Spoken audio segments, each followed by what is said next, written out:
લખતરના ભાથરિયા ગામે સર્વરોગ નિદાન કેમ્પ યોજવામાં આવ્યો હતો। લખતર તાલુકાના ભાથરિયા ગામે સર્વરોગ નિદાન કેમ્પનું આયોજન કરવામાં આવ્યું હતું। ભાથરિયા પ્રાથમિક શાળા ખાતે યોજાયેલ સર્વરોગ નિદાન કેમ્પમાં ડોક્ટર અંકિતાબેન વૈદ તથા યોગ નિષ્ણાંત પરેશભાઈ પરમાર ઉપસ્થિત રહ્યા હતા।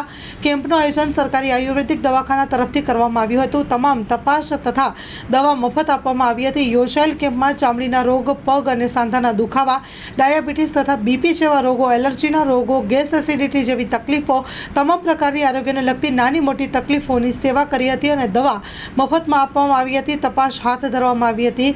યોજાયેલ સર્વરોગ નિદાન કેમ્પ જરૂરિયાતમંદ લોકો માટે આશીર્વાદરૂપ સાબિત થયો હતો।